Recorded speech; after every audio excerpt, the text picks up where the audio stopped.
Voilà, merci à toutes et à tous. Monsieur Mouns, je vous laisse la parole. Merci bien. Bonsoir mesdames, bonsoir messieurs, bonsoir mesdames, messieurs les docteurs. Je me présente tout d'abord, je suis Roland Mouns, donc le président de l'ANAMACAP, qui est une association, ANAMACAP, Association nationale des malades du cancer de la prostate. Cette association existe depuis 2002 et a été créée avec de grands noms de la médecine française. Je veux tout de même citer messieurs Mangin, Cusneau, Andrieux, Bolla, Valencien, et j'en oublie, bien sûr, excusez-moi. Le constat à l'époque, c'est que j'avais été touché par le cancer en 1999 et j'avais malheureusement découvert qu'en France, il n'y avait pas d'association. Et comme je circulais un petit peu dans beaucoup de pays, je suis allé en Allemagne et aux États-Unis et j'ai vu que les patients étaient entourés par des associations. Ce que nous avons fait, cette action a été reconnue d'utilité publique. Donc nous sensibilisons, nous informons, nous accompagnons les patients et leurs proches. Nous intervenons dans le débat public, notamment au niveau du dépistage et de la prévention. Et nous veillons sur les résultats de la recherche en créant une fille puis un fils qui est un fonds de dotation pour l'innovation dans la prise en charge du cancer de la prostate. Actuellement, nous sommes un peu plus de 1300 membres. Nous avons une permanence téléphonique, un site internet, une newsletter mensuelle et ainsi de suite. À quelque chose, malheur est bon. La Covid nous pousse à organiser des webconférences qui pour nous sont une divine surprise. Il y a plus de 15 ans, ces conférences sur ce même thème se sont déroulées dans toutes les grandes villes de France avec un conférencier célèbre qui nous a accompagnés dans toutes ces villes, qui était Ronald Virag. La différence, c'est que nous ne l'avons pas fait à Paris, et notamment sur le plan national. Et pourquoi? Parce que dans les villes de province, nous arrivions à maîtriser les flux de participants. À Paris, nous craignons paradoxalement trop d'affluence. Je salue également Coloplast, qui nous avait accompagnés déjà de par le passé et qui nous permet d'organiser cette webconférence. Et je pense que dans le futur, nous allons certainement organiser d'autres conférences de ce type et nous aurons besoin des sponsors et je vous dirai tout à l'heure en conclusion sur quel thème nous pourrons le faire. Pour le bon déroulement de cette conférence, il convient de respecter deux règles. La première, pour nous les intervenants, c'est de nous limiter à nos temps d'intervention impartis. Car vers 19h, les personnes qui travaillent pour Apivisio ont besoin également de se retirer. Et pour vous, messieurs, mesdames, les auditeurs et spectateurs, de poser des questions qui ne doivent pas être une consultation personnelle. Alors, je vous donne le truc. Bon, il suffit de ne pas dire « je », mais de dire « il » et d'utiliser une forme impersonnelle. Et je vous répéterai car c'est important au niveau des questions. Voilà, il m'appartient de présenter les intervenants. Les intervenants seront le docteur Bellet et la docteuresse Solano, peut-être la sœur d'un chanteur, et monsieur Dominique Delors. Mais je commence par le docteur Catherine Solano, qui est médecin, sexologue et andrologue au Centre Pluralis à Paris. Elle est écrivaine, journaliste médicale, intervenante en radio et TV. Son intervention est surtout axée sur l'approche psychologique, le rôle de la communication et le fait qu'une autre sexualité peut être exploitée. Le docteur Sébastien Bellet, que nous connaissons à l'ANAMACAP, puisqu'il est déjà intervenu lors d'une de nos journées scientifiques, est urologue à la clinique de Turin à Paris, clinique que nous connaissons également, puisqu'il a un collègue que nous connaissons bien aussi.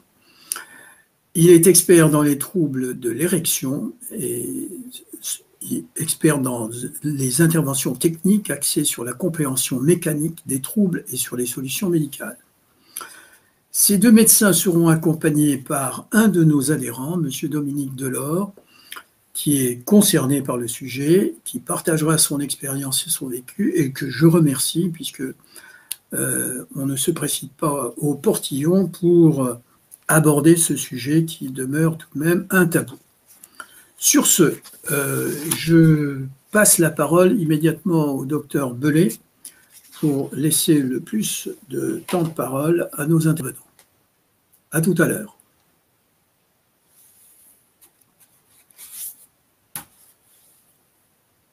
Monsieur Moons, pour votre intervention. Je vais vous proposer de éteindre votre caméra et votre micro de nouveau. Et on va accueillir maintenant le docteur Belay. Docteur Belay, si vous m'entendez, je vous propose d'allumer votre caméra et votre micro pour nous rejoindre. Voilà, donc n'hésitez surtout pas. Comme vous l'a dit à l'instant, Monsieur Moons, de poser vos questions et puis surtout de les écrire dans le chat. Si vous avez besoin, nous allons... Est-ce que Monsieur Belay, docteur Belay, vous m'entendez? Est-ce que vous nous voyez aussi? Voilà, peut-être docteur Solano, en attendant, vous pouvez prendre la parole. Je vous propose de me rejoindre aussi dans la salle de visio. Merci, docteur Solano. Bonsoir. Bonjour. Eh bien, je vais commencer par me représenter parce que quand même, je voudrais dire que je travaille, donc je suis médecin sexologue et andrologue et je travaille à l'hôpital Cochin dans le service d'urologie. Donc, je vois quand même pas mal d'hommes qui ont un cancer de la prostate ou qui ont eu un cancer de la prostate. Et je fais d'ailleurs des réunions, et même j'ai même fait une webconférence pour le service pour des hommes qui ont eu un cancer de la prostate. Donc, je ne fais pas que de la psychothérapie, même si j'agis pas mal de ce côté-là. Donc, je voulais quand même souligner ça. Et d'ailleurs, j'ai écrit 2 livres sur la sexualité masculine, un sur l'érection et un sur l'éjaculation. C'est donc un sujet qui m'intéresse beaucoup. Voilà. Je ne sais pas si vous m'entendez. On vous a très bien entendu. Merci pour votre présentation. Je laisse le docteur Belay s'il est là. Tout à fait. Docteur Belay, si vous nous entendez, je pense que vous pouvez activer votre caméra et votre micro. Maintenant, je pense que c'est tout à fait possible. Super. Bonsoir. Bienvenue. Bonsoir à toutes et à tous.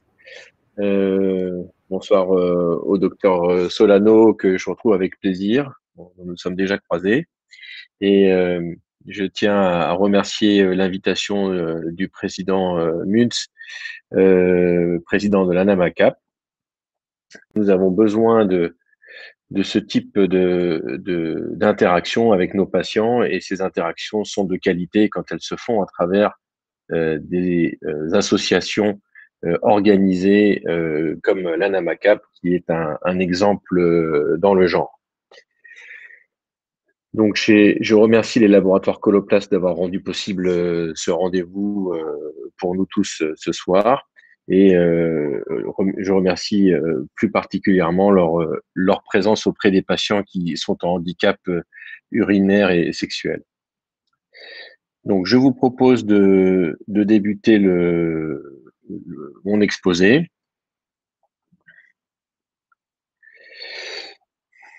Alors, donc, il est question que je parle de 2 sujets aujourd'hui. Premièrement, en répondant à la question pourquoi un cancer de la prostate peut-il induire une dysfonction érectile, et dans un deuxième temps, l'exposé concernera les traitements. Donc, n'hésitez pas à me poser des questions dans le chat sur le côté. J'y répondrai à mon tour quand je céderai la parole au docteur Solano et que j'aurai l'occasion de parler.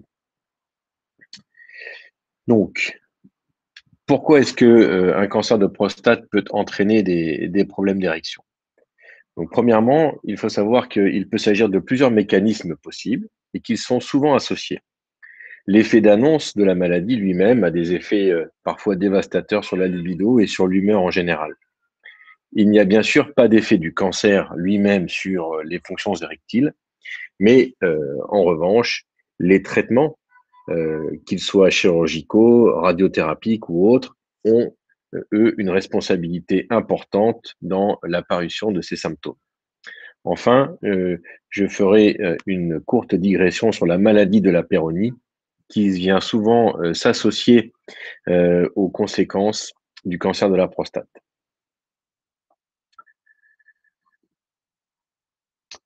Donc, nous venons de le dire, premièrement, l'effet de l'annonce. Le docteur Solano sera plus à l'aise que moi pour évoquer ces problèmes-là, mais l'effet de l'annonce d'un cancer, de la perspective d'avoir à subir des traitements, d'avoir à évoquer sa propre espérance de vie, tout cela peut rompre la confiance en soi que l'on peut avoir jusqu'à entendre cette annonce. Le cancer lui-même n'a pas d'effet sur les érections.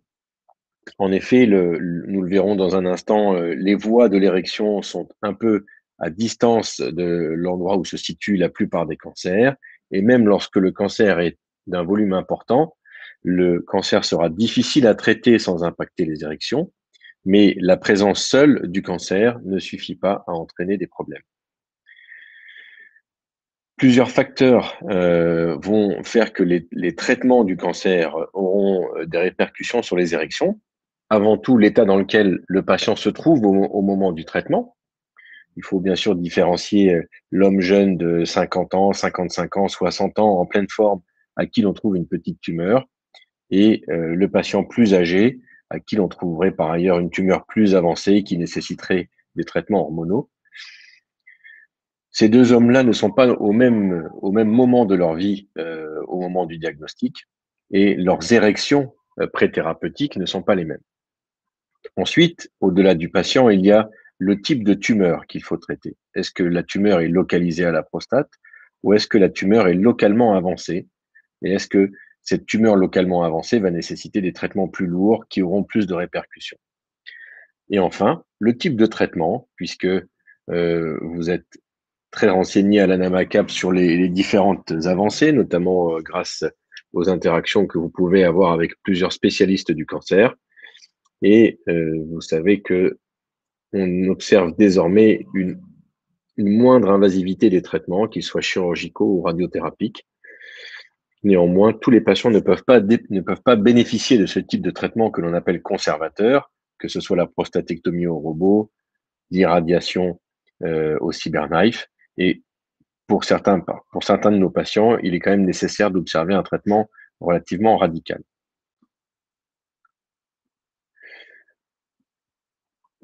Concernant la perte de l'érection liée à la chirurgie.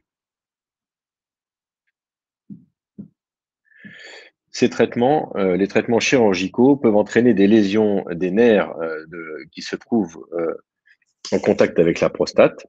Vous le voyez ici sur la diapositive qui est projetée.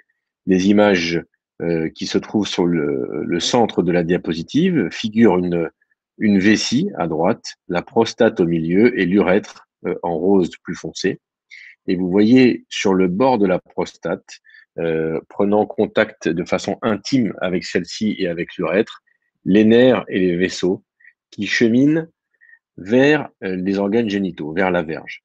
Donc, les corps caverneux sont tout à gauche sur cette image. Et donc, vous voyez que les nerfs qui vont amener l'information au corps caverneux pour provoquer l'érection, ces nerfs se trouvent à un contact intime avec l'urètre et la prostate.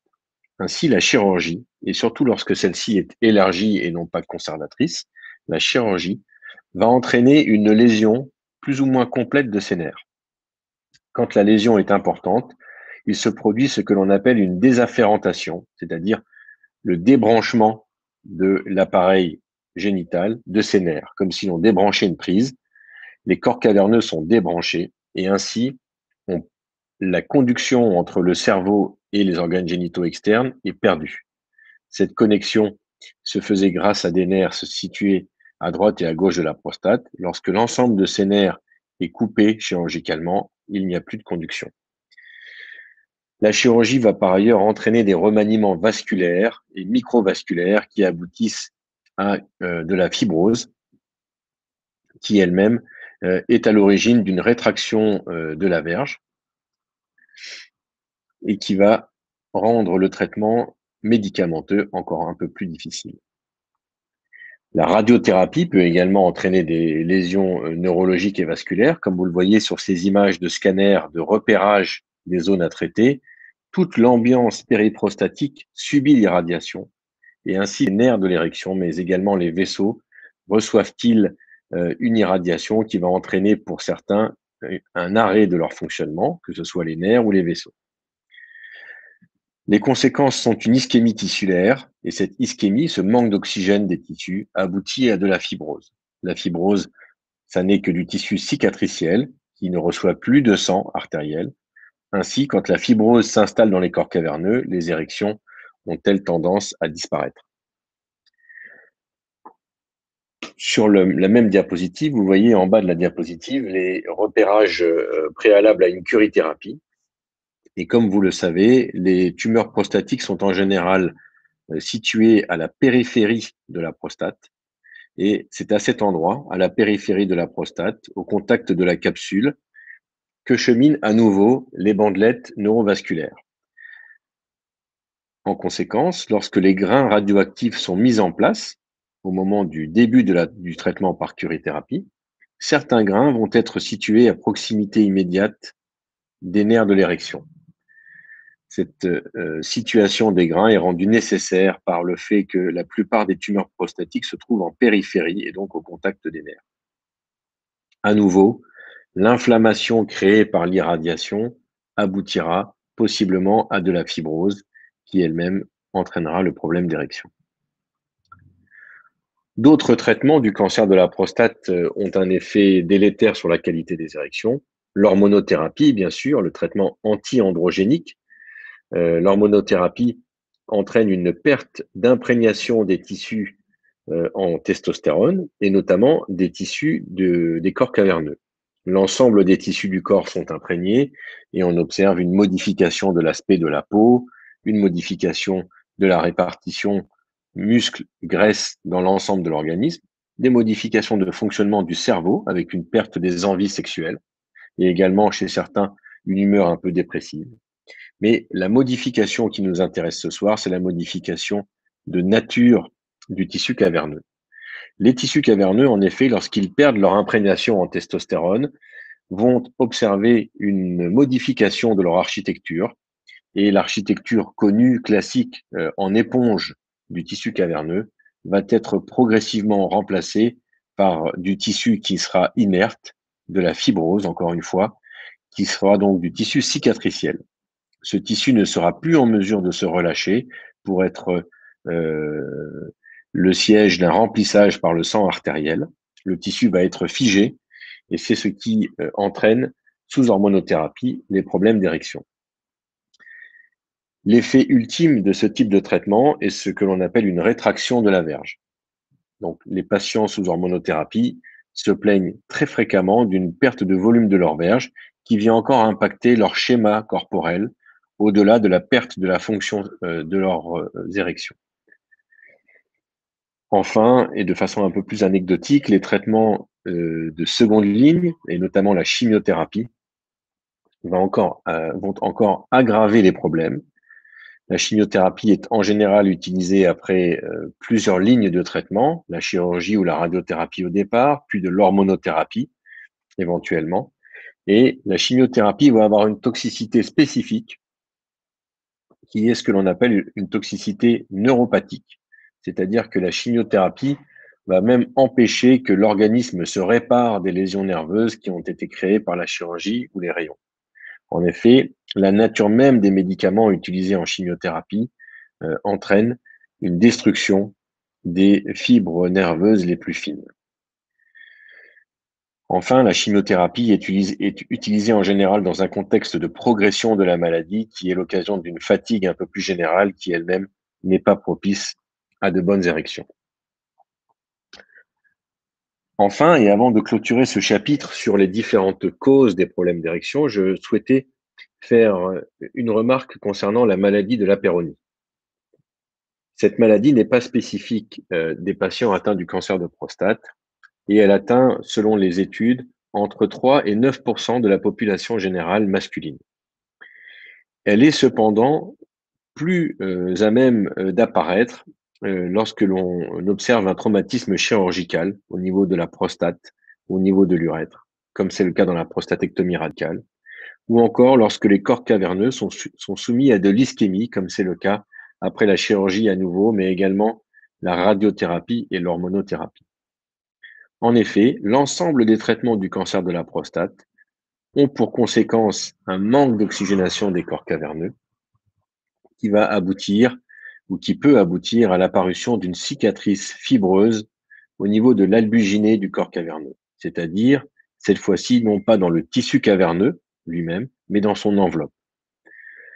La fibrose, lorsqu'elle se développe à cet endroit, va entraîner une perte de souplesse de la verge dans son ensemble, qui va faire que lorsque l'érection est malgré tout cela possible et obtenue, la verge change de forme, se modifiant progressivement, se courbant dans un axe ou dans un autre, perd du volume, c'est-à-dire de la longueur mais également de la largeur, et enfin, en toute fin d'évolution, peut également entraîner une aggravation du problème d'érection. En conclusion pour cette première intervention, le cancer de prostate peut entraîner une perte d'érection. Non pas parce que la maladie elle-même donne des problèmes d'érection, mais parce que son annonce a des conséquences sur la psychologie de l'homme à qui l'annonce est faite, et ces conséquences vont se traduire en une perte de qualité des érections. Par ailleurs, la majeure partie des hommes qui vont être traités de leurs problèmes d'érection, de leurs problèmes de cancer de prostate, vont se plaindre d'un problème d'érection. Cette proportion est évaluée à environ 30% en début de traitement, tout en sachant, et on le dira tout à l'heure, que la radiothérapie engendre en général des problèmes qui se découvrent à 1 an, voire plus, de la fin de l'irradiation. Donc environ 70% des patients qui ont un cancer de prostate et qui sont pris en charge vont à un moment ou à un autre constater une diminution de la qualité des érections. Cette diminution peut être transitoire, mais également définitive. Cette diapositive, je vous la passe, on l'a déjà dit. Donc, avant le traitement, on explique les risques spécifiques, on explique les solutions qui seront disponibles afin que le patient soit tourné vers l'après, vers l'avenir, et non pas lui délivrer les solutions quand il l'a demandé une dizaine de fois de guerre lasse. Il est aussi, et je ferai très court, il est nécessaire que les hommes soient avertis de l'anéjaculation qui suit la prise en charge du cancer, de l'infertilité qui en résulte, de façon à ne pas découvrir ça après leur traitement, que ce soit la chirurgie ou les rayons. Trop souvent, certains de nos patients qui ont encore des projets de procréation découvrent la situation après parce que les médecins se sont dit qu'à son âge, ça n'était plus la préoccupation. Et donc, ça encore, ça vient impacter le ressenti global de nos patients. Donc, après le traitement, on propose une rééducation précoce, comme je vous l'ai dit. Il faut expliquer aux hommes qui ont été opérés que la réparation nerveuse, quand elle se produit, ça n'est pas systématique, moins d'1 homme sur 2 l'observera. Quand elle se produit, c'est entre 10 et 18 mois post-opératoire en moyenne. Certains hommes ont des érections immédiatement après une chirurgie qui sera menée de façon ultra conservatrice, mais la plupart attendront environ 1 an et demi pour avoir une totale récupération. C'est un peu différent, on l'a dit, pour la radiothérapie, puisque après radiothérapie, les lésions s'installent progressivement et on peut encore avoir de très bonnes érections les premiers jours, les premières semaines, les premiers mois après les rayons, mais c'est plutôt à partir d'1 an après la fin des rayons que les problèmes surviennent. D'où l'intérêt de donner l'information aux patients pour qu'ils puissent, par anticipation, sachant que ce risque existe, faire les exercices de rééducation, prendre les médicaments avant que la dysfonction érectile post-radiothérapie ne se produise. Voilà le schéma d'une verge en coupe avec les corps caverneux traversés en leur centre par une artère qui amène le sang jusqu'au gland. Et sur le schéma de droite qui est un peu clair, et je vous prie de m'en excuser, les nerfs donc, qui branchent si l'on peut dire ainsi, le cerveau aux organes génitaux via la moelle épinière. Je vous dis qu'il branche parce que c'est très souvent que on se retrouve face à des hommes qui vous disent « j'ai l'impression que mon pénis est débranché de mon cerveau ». Et c'est vraiment ça qui peut se produire. La désafférentation nerveuse, c'est exactement ça. Cette diapositive vous montre les recommandations européennes de la prise en charge de la dysfonction érectile. Ces diapositives vous seront fournies. Je suis désolé, celle-là est en anglais, mais c'est un organisme anglais qui l'a rédigé. Mais en substance, ce qu'il nous dit, c'est que la prise en charge d'un traitement de l'érection commence par un traitement médicamenteux oral, voire en cas d'insuffisante efficacité, des injections intracaverneuses ou utilisation d'une pompe ou encore de prostaglandine intra-urétrale, on va en parler dans un instant, et seulement en cas d'échec, la chirurgie. Voilà. Donc c'est la logique, mais simplement pour vous dire que tout ça a déjà fait l'objet de recommandations scientifiques et que le choix se fera selon vos préférences, guidé par votre urologue, mais que globalement tout le monde fait à peu près pareil. Donc, ce que l'on fait d'emblée face à un homme qui a un problème d'érection après la prise en charge d'un cancer de prostate, c'est que l'on commence par les traitements médicamenteux oraux. On va les citer puisqu'on les citera tous. Donc le Cialis, le Viagra, mis sur le marché en 1998, le Levitra et depuis relativement plus récemment, le Spedra. Ces 4 médicaments sont des médicaments qui augmentent l'effet de la transmission nerveuse. Ainsi, ils n'auront aucune efficacité si les nerfs ont été sectionnés.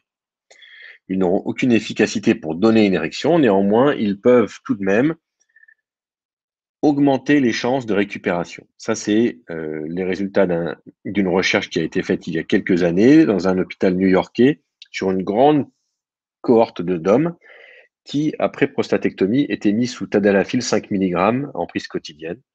Et il a été noté une tendance à une meilleure récupération à plus long terme chez les hommes qui avaient suivi ce traitement.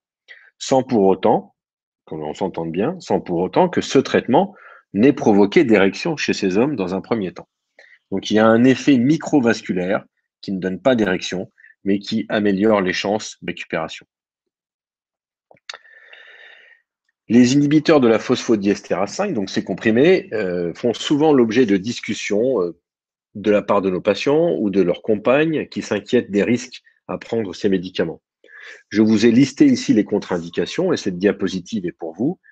Simplement, je souhaite préciser une chose, c'est que ces médicaments, le premier d'entre eux, en l'occurrence le Viagra, avait été développé au moment où le laboratoire qui l'a développé cherchait un médicament à donner aux hommes qui venaient de faire un infarctus pour éviter qu'ils ne refassent un second infarctus immédiatement et qu'ils risquent ainsi d'y perdre la vie.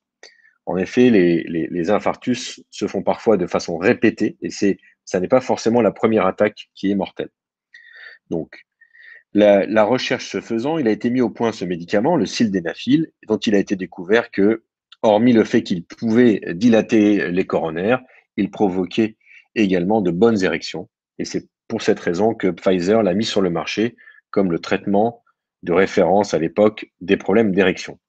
Tout ça pour vous dire que ce médicament n'a pas de toxicité cardiaque. Il n'en a aucune. C'est un médicament mis sur le marché au départ pour les cardiologues. Donc, le Viagra, le Cialis, le Levitra ne sont pas dangereux pour le cœur.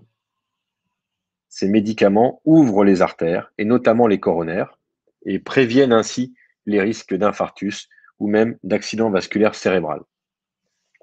Il est néanmoins contre-indiqué de prendre ces médicaments dans certaines situations, notamment l'infarctus récent ou l'accident vasculaire cérébral récent, parce que d'autres médicaments donnés pour la même raison sont déjà donnés aux patients, et ça ferait double emploi. La résultante serait simplement une baisse de la pression artérielle. Ces médicaments, en effet, ont tendance à faire baisser la pression artérielle, et c'est pour cela que la plupart des hommes rapportent une sensation d'accélération du cœur. Et encore une fois, l'information est importante. Quand cela n'a pas été expliqué, ces hommes peuvent se dire « ça y est, je suis en train de faire un problème cardiaque à cause du Viagra qu'on m'a donné ». Si on leur dit, avant de prendre le premier comprimé, ce médicament-là n'a pas de risque cardiaque, mais va faire baisser un peu votre pression artérielle et ainsi accélérer votre rythme cardiaque, ce que vous risquez de ressentir comme une petite palpitation, à ce moment-là, il n'y a pas d'inquiétude. Trop souvent, encore une fois, les médicaments sont prescrits sur une ordonnance qui est donnée au patient sans explication. Donc, pas d'inquiétude au niveau cardiaque avec ces médicaments. Les contre-indications sont listées sur ma diapositive. Voilà comment le produit fait effet. Bon, je vous ai mis un homme qui est stimulé par la vue d'une femme. Ça aurait pu être par la vue d'un homme ou de toute autre chose, mais disons que je me suis cantonné à la situation la plus fréquente, mais qui n'est pas une situation exclusive. Donc, stimulation sexuelle. L'information arrive au cerveau. L'information descend le long de la moelle épinière et ensuite arrive dans les nerfs de l'érection. Ces nerfs passent de part et d'autre de la prostate. On l'a vu tout à l'heure sur cette petite image. Et ces nerfs, qu'est-ce qu'ils vont faire? Ils vont libérer un neurotransmetteur, un agent de transmission d'information. Cet agent, c'est un gaz. C'est à peu près un des seuls endroits où ça se passe dans le corps. Et ce gaz, ça s'appelle le monoxyde d'azote. Le monoxyde d'azote rentre dans le tissu caverneux et il donne l'information aux cellules musculaires lisses de se relâcher. Les fibres musculaires lisses se relâchent et ainsi le corps caverneux s'ouvre pour recevoir du sang et pour voir se produire l'érection. Qu'est-ce que font les médicaments que l'on vient d'évoquer? Ils agissent tous sur la même enzyme qui s'appelle la phosphodiesterase 5, que l'on voit ici sur ce schéma, PDE5. Cette enzyme, en fait, elle met fin à la réaction suite à la stimulation sexuelle. Eh bien, nos médicaments, ils vont inhiber l'enzyme. Donc, la même stimulation, avec un cerveau dans le même état et des nerfs de l'érection dans le même état, la même stimulation va provoquer de meilleures érections.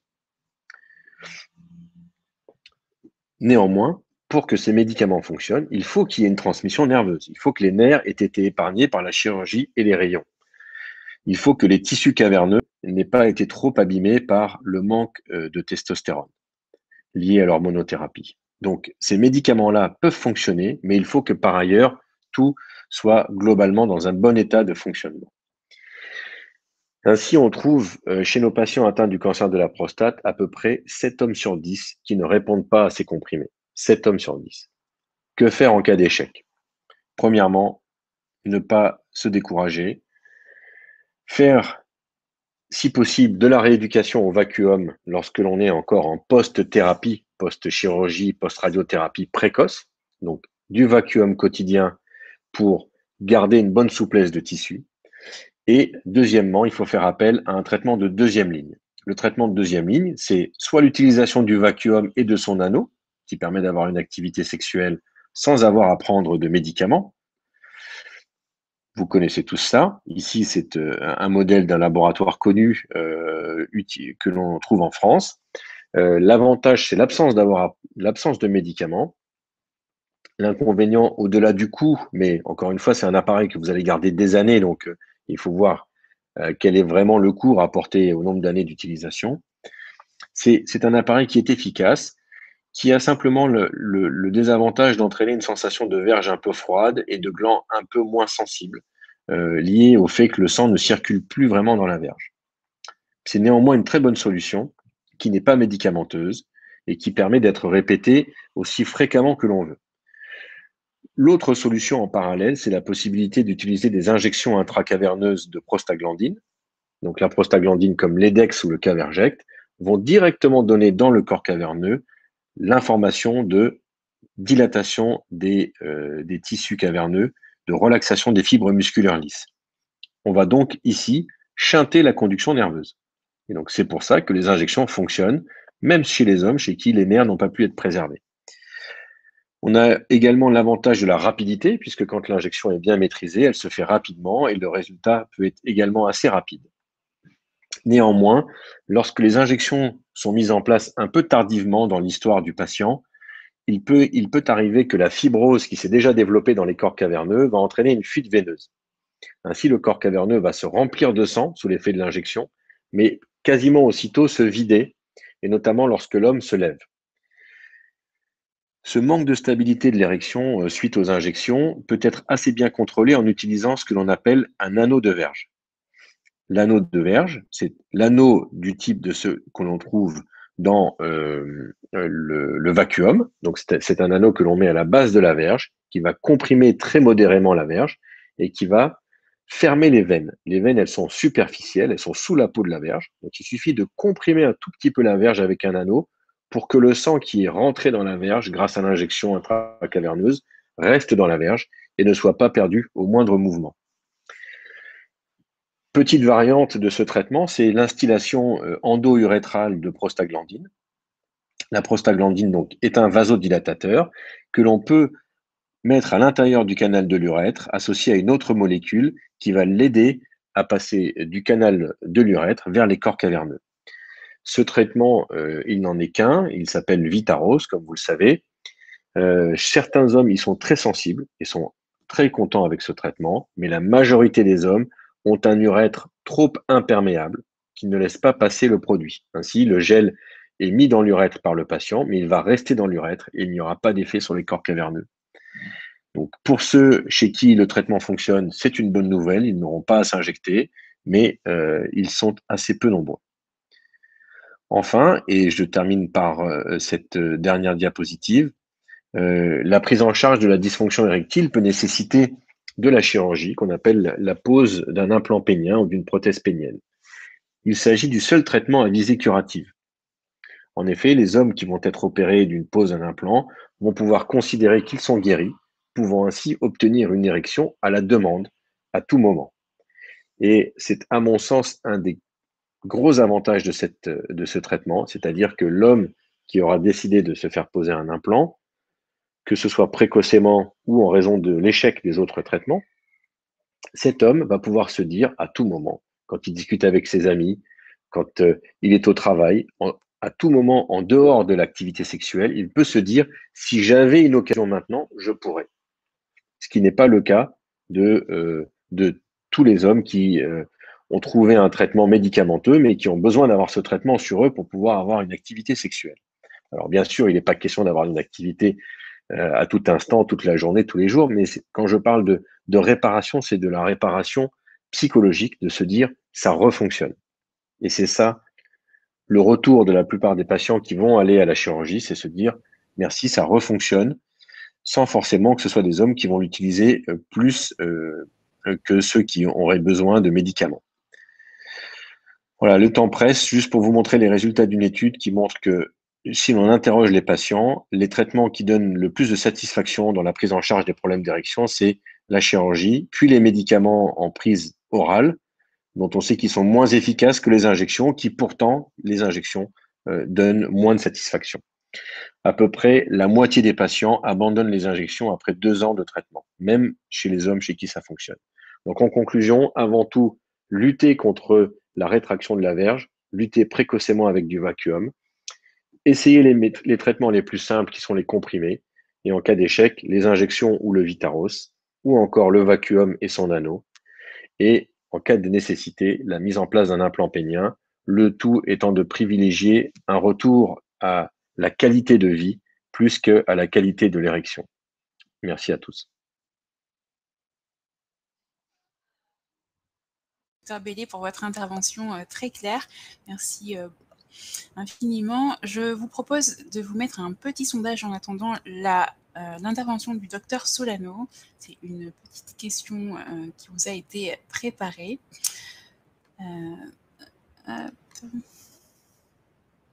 Voilà, vous pouvez voter si vous le souhaitez.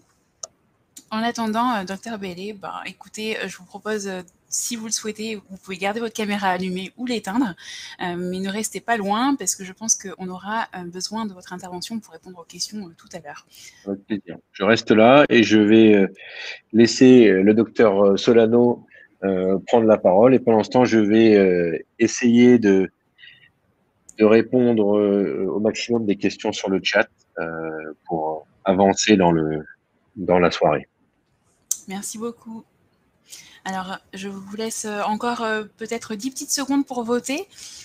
Et pendant ce temps, je vais demander au docteur Solano de nous rejoindre. Bonjour Monsieur Delors, on ne vous entend pas, vous avez le micro qui est fermé. Si vous voulez dire un mot, n'hésitez pas. Oui, oui, je sais pas si le docteur Solano veut passer avant, mais on avait... Non, c'est vous qui passez avant. Ah, pardon, excusez-moi. Autant pour Voilà, moi. convenu. Alors moi, je suis un homme de 69 ans et qui a eu une chirurgie de la prostate en 2014 par robot. Donc, moi, bon, là, je fais un peu le trapéziste. Là, je suis pas au cirque, puisque je passe entre deux médecins très compétents. Donc, je ne vais pas vous présenter un plan stratégique, mais on va essayer. Enfin, pour moi, cet événement a été une manière de réfléchir à contourner l'obstacle. Alors, le cancer m'a changé. Alors, bien entendu, j'ai participé aussi à des recommandations qui vont paraître sur sexualité et cancer. Et Monsieur Mestre a été présent et j'ai eu la chance de lire des centaines de pages là-dessus et de voir des recommandations et de me mettre un petit peu au niveau médical. Donc, bien entendu, quand on a un cancer, il y a un chaos. Sur l'identité personnelle, l'identité du couple. Une forme de solitude, alors on est avec du confinement en plus, donc c'est pas simple. Bien entendu, on se sent vulnérable. Moi, j'ai 69 ans, il y a aussi l'aspect vieillissement. Et puis, bien entendu, c'est une sorte de perte de capacité. On a parlé tout à l'heure, le docteur Bellet, de handicap. Et pour la compagne, c'est une inconnue. Alors moi, je vais parler un peu pendant je crois que j'ai 10 minutes ou un quart d'heure, je vais parler un peu de ce que j'ai compris des recommandations que je me suis appropriées. Et puis après, ce sera mon plaidoyer, un plaidoyer pour le phallus, certes, mais pas que le phallus, comme dirait ma compagne. Le piston, c'est bien, mais il n'y a pas que le piston. Dans tous les sens du terme, d'ailleurs. Voilà, je vais essayer de mettre un peu une petite note distanciée. Je regarde mes notes en passant. Donc, c'est une inconnue pour la conjointe. Donc, c'est un nouveau voyage à deux et à trois avec tous les professionnels. Parce qu'on a parlé d'urologue, j'ai un très bon urologue, mais il y a aussi pas que l'urologue. Il y a les autres professionnels et c'est un parcours qu'il faut mener le couple, si possible, en tout cas pouvoir dialoguer, et puis être accompagné, bien entendu, pour avoir des réponses éclairées, qu'on a eu tout à l'heure. Alors, bien entendu, on n'est pas tous égaux. J'ai cru comprendre qu'il y a des personnes qui n'ont pas automatiquement de désir ou de... C'est plus le problème. J'ai cru comprendre que dans les gens des choses savantes, qu'il y avait 30%. On a tous un parcours de vie. On a tous une santé physique et mentale qui peut être différente soi-même et le couple. Notre éducation, notre culture, nos cultes. Alors, bien, ce qui est très important, et moi j'étais très emballé par participer, c'est en parler. Alors, soit le professionnel, et il y a beaucoup de choses à dire et les recommandations parleront, et même moi-même dans mon expérience, disons qu'il y a une gêne des professionnels, certains, à en parler. Et puis, bien entendu, nous, on peut être gênés à en parler. Les hommes sont des taiseux. C'est parfois la compagne qui les pousse à en parler, et merci aux compagnes. Voilà, donc c'est une souffrance, c'est une nouvelle identité. Pouvoir en parler. J'ai un de mes amis que je cite, Georges, il m'a dit, il faut parler des nouveaux possibles. On a vu qu'il y avait des nouveaux possibles. Et voilà, j'ai bien aimé ce nouveau possible, ou réinventer des choses. Bien entendu, il faut qu'il y ait une relation amoureuse. Donc, le conjoint est déterminant. Chacun doit comprendre un peu le malade que je suis, à essayer d'expliquer à ma compagne ce qui se passait pour qu'elle puisse aussi comprendre en quoi elle pouvait m'aider. Et moi, il fallait que je comprenne, puisque c'est une inconnue pour la compagne, ce qu'elle ressentait et comment on pouvait dialoguer et trouver d'autres moyens que l'histoire purement de la bander. Il y a bien entendu que c'est très important. Et moi, j'ai retrouvé des choses. Bien entendu, il y a tout ce qui est, mais je pense que le docteur Solano l'évoqua, toute l'importance des préliminaires, la tendresse, tout ça, le dialogue permanent. Voilà. Alors, lors de l'annonce, c'est pas évident. Moi-même, au moment où on me l'a annoncé, la réceptivité, lorsqu'on vous annonce que vous avez un cancer, elle peut être troublée. Donc, c'est des questions qu'on doit, quand on commence à émerger, arriver à aborder avec le professionnel. Si ce n'est pas lui, quel qu'il soit, ça peut être le généraliste, ça peut être bien entendu l'urologue, et puis d'autres. Donc, pouvoir l'aborder, voilà, dès l'annonce. Bien entendu, il y a tout un tas d'autres déterminants, la famille, l'environnement. Comment l'aborder? Ben, je le disais, c'est déterminant de pouvoir en parler avec sa compagne. C'est pas évident. Alors, bien entendu, on a tous des parcours de vie qui peuvent être différents. C'est pas toujours évident d'en discuter. C'est tabou, la sexualité. Il y a la notion de performance, hein. Et puis il y a la notion du avant-après. On ne veut pas vieillir, hein, les uns les autres. Moi j'ai 69 ans, on veut être comme avant. Alors il faut se dire que tout ça évolue et qu'on peut réapprendre des choses. Soit en couple, lever le silence, demander d'en parler avec les professionnels, bien entendu avec ça, avec la personne avec qui on vit. Et puis, quelque chose de déterminant, écouter son corps. Enfin, là, je parle vraiment, il y a des tas de choses qu'on découvre. Moi, ça m'a changé parce que j'ai découvert des tas de choses. Bien entendu, je suis content de temps en temps qu'avec les intracaverneuses, il y ait une érection favorable et que ça me permette d'avoir une relation, euh, alors complète, c'est peut-être pas le mot, mais une relation satisfaisante, complète dans le sens qu'il y a d'autres pratiques qui peuvent être faites. Bien, il y a l'hygiène de vie, c'est important. Et puis l'approche globale, pouvoir en parler et pas avoir de tabou sur les questions. Il y a pas de questions tabou. Il faut savoir en parler. Puis après, alors voilà, maintenant je vais passer à mon plaidoyer. Plaidoyer. Donc, pour moi, c'est une chance le cancer. Je sais qu'il y a d'autres hommes qui disent ça, parce que ça m'a amené à reconsidérer ben, ma sexualité, en parler avec ma compagne et pouvoir écouter mon corps autrement. Et j'ai eu de la chance. Les femmes, ma femme actuelle, ma compagne actuelle, ben, elles m'ont accompagné, fait des propositions. On peut être acteurs tous les deux. Voilà. Et c'est vraiment, vraiment, si j'ai un message à passer, c'est restez pas seul. Il n'y a pas de questions, il n'y a pas de questions bêtes. On est quand même assez seul. Et moi, bon, ça fait 6 ans. J'ai la chance qu'avec les injections intracaverneuses, d'avoir des relations intravaginales tout à fait bonnes. Alors après, je suis pas non plus, même jeune, on peut avoir des pannes, hein. Donc on n'est pas la psychologie, plein de choses font que de temps en temps c'est top et puis des fois c'est moins top. Faut avoir une distance. Alors moi, même se moquer de soi ou se moquer en couple parce que ça peut être intéressant de garder une relation distanciée, humoristique et puis se dire bon ben voilà, c'est le trapèze, hein. Quand je prenais alors le truc du cirque, c'est qu'on est un peu en hauteur. On va faire un double salto. On aura des mains secourables qui peuvent être celles de notre compagne, ça peut être les professionnels. Il faut les accrocher, faut en parler. Puis on n'est pas obligé de tomber. Il y a toujours le filet en dessous, mais on n'est pas obligé de tomber. Donc ce nouveau possible, bien entendu, il faut avoir du désir, le plaisir. Et moi, j'avais mis, quand je discute avec ma compagne, je parle aussi de la satisfaction. Le plaisir, c'est le plaisir à deux, parce que le plaisir de la compagne, des fois, quand on n'est que sur la logique phallique, on peut, et on en parle de plus en plus, découvrir des choses qui font très nettement autant, voire, allez, je ne vais pas dire plus, plaisir à la femme, qui ne sont pas que de l'ordre de l'érection et de la pénétration. Donc je pense qu'il y a des tabous à lever là-dessus. Bon, il faut écouter l'attente de l'autre, exprimer son attente.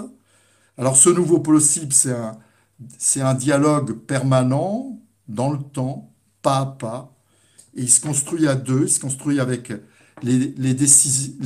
enfin, l'éclairage des professionnels, l'aspect technique, peut-être parfois, il ne faut pas avoir peur, un accompagnement psychologique pour réinventer, revoir certaines notions qu'on peut avoir.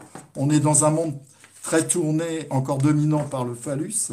Alors, je fais pas du féminisme, mais on a peut-être à revoir aussi toutes nos conceptions.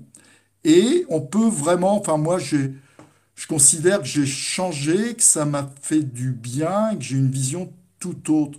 Donc, j'ai trouvé que cette expérience m'a, allez, grandi, enrichi, on va dire ça comme ça. Je dis pas que c'est tout le temps facile, hein, je suis pas en train de dire, youpi tralala, j'ai la solution. Mais j'ai été très intéressé par voir toutes les solutions qui sont possibles. Il faut essayer de contourner plutôt que de se mettre la pression trop. On n'est pas dans l'exploit, on n'est pas dans la permanence, on n'est pas dans l'avant. On peut être autrement et avoir de très belles choses. Voilà. Donc je vais pas dire beaucoup de choses plus. Euh, Parlez-en, parlez-en. Merci à Lana Macap de nous faire des conférences comme ça. Et moi, je trouve qu'il pourrait être intéressant, et je l'ai fait moi avec des copains que j'ai accompagnés, euh, d'en parler dans des lieux neutres, de parler entre nous autour d'un verre. Ça peut être dans des groupes, entre hommes, en couple. Pourquoi pas de parler ça très simplement avec des mots simples et de partager ensemble des expériences. Et nos expériences, parce qu'il n'y a personne qui a... Voilà. Mais d'en parler, c'est très important et ça aide beaucoup à, voilà, à avancer et à essayer voilà, de garder la joie et plein de bonnes choses. Voilà, j'ai terminé mon exposé. J'espère que je suis dans les temps. Vous l'êtes, vous l'êtes. Merci beaucoup, Monsieur Delard, pour votre témoignage très instructif, intéressant et encourageant. Je propose à Dr Solano de prendre la parole. Merci, docteur. À tout de suite.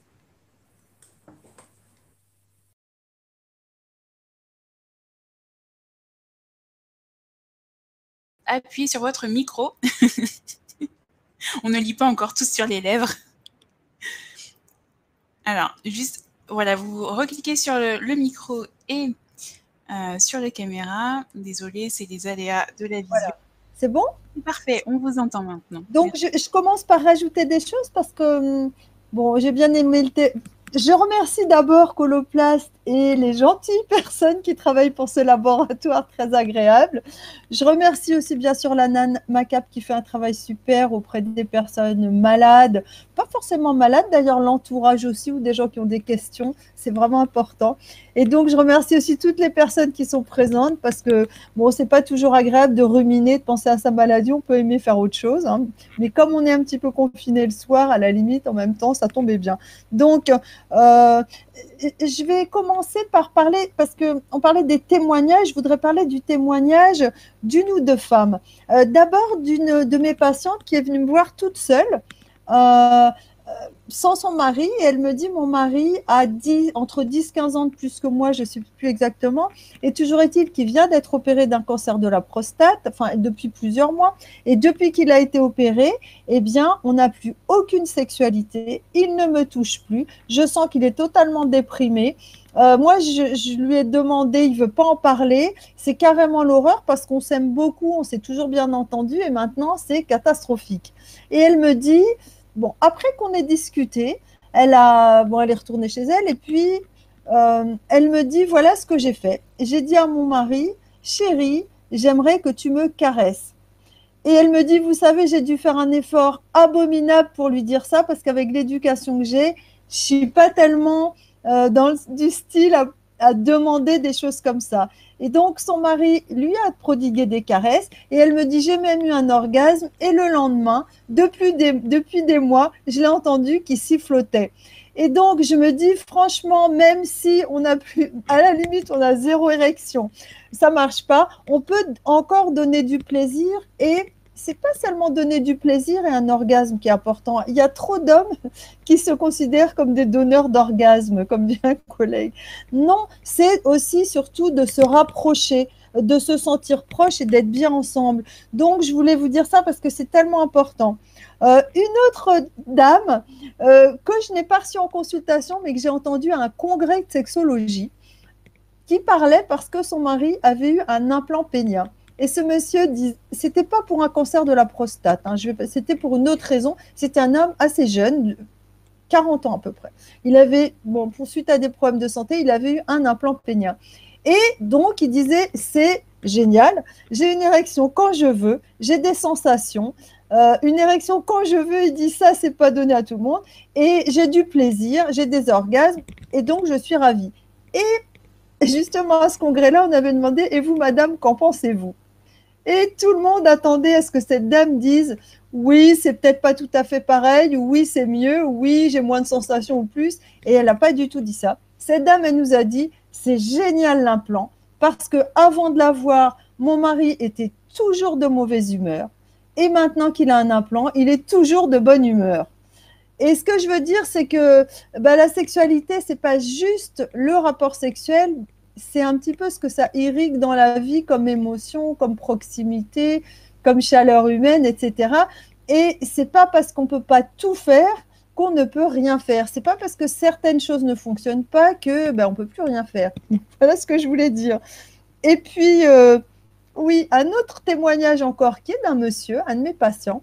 Et ça correspond un peu peut-être à ce que disait monsieur Delors, mais qu'il n'a peut-être pas détaillé énormément. C'est un de mes patients qui vient me voir après un cancer de la prostate et me demander des conseils, etc. Et je lui dis, vous savez, vous êtes quand même un peu en surpoids, il était bien arrondi. Le poids, c'est aussi important pour les artères, y compris les artères du pénis. Et il se met à rigoler et il me dit, mais vous savez, Madame Solano, en fait, j'ai perdu 25 kilos depuis que j'ai mon cancer parce que je me suis dit, là, il n'y a plus à tortiller, comme on dit. Il faut prendre une décision, il faut s'occuper de sa santé. Donc, il me dit, je me suis remis au sport. Je me suis mis à marcher, à manger mieux. Et j'ai perdu 25 kilos, eh bien, je me sens bien mieux qu'il y a 10 ans. J'ai rajeuni de 15 ans parce qu'il y a 10 ans, j'avais déjà beaucoup de kilos de trop. Ok, je suis encore un peu arrondie, mais vous m'auriez vu il y a un an, c'était pire. Et donc, cet homme-là, il se sentait bien plus en forme. Évidemment, il avait quand même des problèmes sexuels pour lesquels il venait me voir, mais je voulais insister là-dessus. Donc, voilà. Donc, est-ce que vous pouvez passer la diapo après ? Ah non, mais c'est vrai que je peux les passer moi-même, je ne suis pas encore au point. Donc, comment aborder le… je ne vois plus en… Voilà. Donc, ce que je voulais dire en premier, c'est que quand votre vie sexuelle est réussie, elle occupe 3% de votre temps. Quand elle ne l'est pas, elle prend 97% de vos préoccupations. Et donc, c'est important parce qu'il faut peut-être se dire les 97% qui sont pas liés à la sexualité, ça serait quand même dommage qu'elles soient complètement gâchées parce que la sexualité fonctionne pas. Ah voilà, je trouve les diapos. Voilà, hop. Je vous mets la suite. Je vous montre un test qui n'est pas du tout à lire, mais c'est un test de satisfaction conjugale qu'on fait passer au couple pour voir s'ils sont heureux. Eh bien, dans ces questions, sur 25 questions, il n'y a que 2 questions liées à la sexualité. Ça ne veut pas dire que ce n'est pas important. Comme je suis sexologue, je ne vous dirai jamais que ce n'est pas important, mais ça veut dire qu'il n'y a pas que la sexualité dans le couple. Vous pouvez voir, il y a 8 et 9, la fréquence de nos rapports sexuels, la qualité de nos rapports sexuels. Donc, un couple n'est pas fichu parce qu'il n'y a pas d'érection en ce moment ou parce que l'érection n'est pas tellement bonne ou parce qu'on doit utiliser des solutions pour aider l'érection. Comment aborder le sujet? J'ai trouvé un petit dessin d'un dessinateur que beaucoup de gens aiment qui s'appelle Vooch, qui dit « Mais d'après le professeur Wichtenbaum, la situation pourrait se débloquer très facilement si tu acceptais l'idée que ton pénis devienne notre pénis. » Je trouve que c'est pas mal parce qu'effectivement, un problème de cancer de la prostate qui a une incidence sur l'érection, c'est un problème de couple, c'est pas juste un problème personnel. L'autre en subit aussi les conséquences, que ça soit parce qu'on est de mauvaise humeur, parce qu'on est déprimé, parce qu'on est angoissé, ou parce qu'on veut plus qu'on nous touche, ou parce qu'on veut pas aller voir le médecin, ou parce qu'on veut aller le voir et qu'on veut pas en parler, etc. Donc, c'est vraiment important de penser à ça. En même temps, c'est pas si évident. Donc, je pense que pour aborder le sujet en couple, soit on le fait facilement, et dans ces cas-là, vous m'écoutez pas, vous fermez vos écoutilles 30 secondes, soit on a un peu de difficulté. Et dans ces cas-là, avant d'en parler, il faut réfléchir en se disant qu'est-ce que je vais dire à l'autre. C'est pas juste, il faut absolument en parler tout de suite. Non, on parlait oui, mais pourquoi dire? D'abord, se dire la dysfonction érectile, c'est un problème de couple. Elle gêne les 2 personnes elle peut éloigner les deux partenaires si la sexualité s'abîme, c'est-à-dire qu'on peut ne plus se sentir proche. C'est ça qui est dommage. Et on est beaucoup plus fort à deux, donc c'est bien de chercher des solutions à deux, pas forcément tout seul dans son coin. En même temps, il y a une question, c'est est-ce que je peux en parler à ma partenaire? Parce que moi, je trouve qu'il y a quelques années, on disait tout le temps, il ne faut pas prendre du Viagra sans parler à sa partenaire, il faut consulter à deux. Moi, je ne suis pas forcément d'accord avec ça, parce qu'il y a des femmes qui n'ont pas du tout envie d'en entendre parler, qui se disent, oh là là là là, s'il faut qu'il me raconte qu'il se fait une injection, que ceci, cela, c'est pas romantique, c'est pas érotique, moi, j'ai plus du tout envie de faire l'amour, ou qui sont angoissés par les piqûres, ou qui disent, le Viagra, tu vas avoir un infarctus, ce qui est totalement faux, comme vous a dit le docteur Vélez, c'est pas du tout un truc à risque. Et donc, il faut quand même se dire, ok, j'ai envie d'en parler, mais il faut aussi respecter les réticences de l'autre, parce que la sexualité, c'est trouver l'harmonie, c'est pas rentrer de front en lui disant il faut que tu me fasses des injections, par exemple. Vous voyez, je prends l'exemple extrême. Si votre femme n'est pas infirmière, c'est peut-être pas une bonne idée, mais il y a des couples pour qui les injections intracaverneuses ou le vacuum, ça se fait en couple et c'est presque un jeu. Ça dépend énormément des couples, hein. Donc, parfois, on a du mal à en parler aussi parce qu'on sent que l'autre n'a pas envie d'en entendre parler. Donc, il ne faut pas forcément forcer à tout prix. Voilà. Par contre, des fois, c'est bien de se forcer un petit peu soi-même, hein. Parce que ça, se forcer, on ne se sentira pas violenté parce que c'est par rapport à soi-même. Donc, comment aborder le sujet? Déjà, il me semble le plus important, c'est d'exprimer ce qu'on ressent. Je suis triste. Donc, les émotions. Je suis triste, j'ai l'impression qu'on s'éloigne, je me sens mal, j'ai l'impression de ne plus être désirée. Ça, j'ai mis de la part de la femme. Je me sens inquiet parce que j'ai peur que tu ne veuilles plus de moi. Il y a des hommes qui ne veulent pas y penser parce qu'ils ont peur que leur femme s'en aille, en fait. Bon, ça, donc, et on sait en psychologie qu'exprimer les émotions, ça rapproche deux personnes. Donc, je vous mets un petit dessin des émotions pour que vous le fixiez dans votre tête. Parler de ces émotions, c'est parfois plus facile que de parler de technique. Dire « je me sens triste », pourquoi bon. Comment aborder le sujet avec son urologue?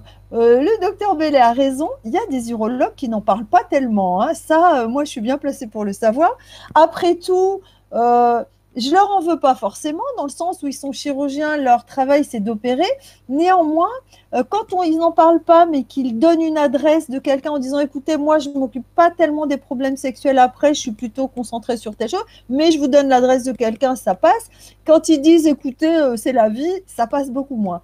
Donc, dites-vous bien, pour en parler à votre urologue, s'il ne veut pas en parler, dites-vous bien que tout le monde lui en parle. Tous ses patients, en urologie, même quand on a un adénome de la prostate ou un cancer de la prostate ou de la vessie ou quand on a d'autres problèmes, on parle très souvent de ces problèmes sexuels.